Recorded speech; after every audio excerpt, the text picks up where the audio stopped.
first tool, this is the number one on the market, bar none, is Helium 10. Helium 10 has some great keyword product research tools. They have an amazing Chrome extension that you can use on Amazon and Walmart. You can track your profits, your refunds, your keyword rankings, your inventory, lots of catalog tools to do alerts. We freaking love Helium 10. Let's click on the Analyze Keywords tool, which, by the way, you can enter up to 200 keywords, which will give you a detailed summary of up to 200 keywords of which interests you.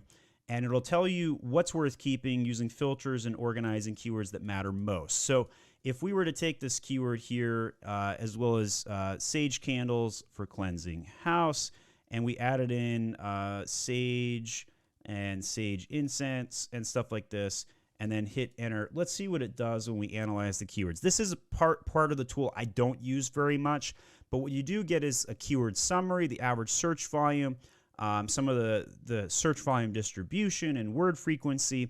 And down here you can see additional information. When you click on this button, it'll actually load over on Amazon. I own 2% of the market share for Sage as a term, which is kind of cool. And I got that data from the brand search query performance report, which you can see right here. So I get 2.5% of all the search cart ads.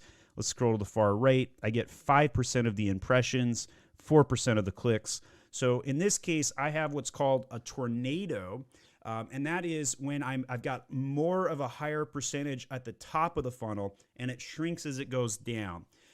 In the instance of Sage Candles Cleansing House, I had a pyramid. So let's pull up that back on screen to explain this. The impression count down here was lower than my clicks, which was lower than my add to carts, which made a pyramid shape.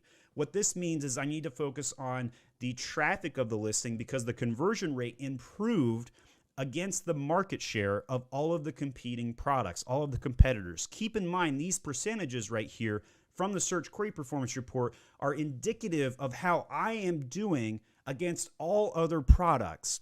Therefore, your marketing funnel, if you have a pyramid or a tornado, depending on the shape, it will tell you you have a problem either with traffic or you've got a problem with conversion. And in this particular instance, when I have a pyramid, it's a problem with traffic. And so you want to go in and buy more traffic. You want to spend more on PPC. You want to work more keywords into the listing. And that's the greatest example here with Sage Candles for Cleansing House. So really good informative information inside of that report. Thank you, Helium 10.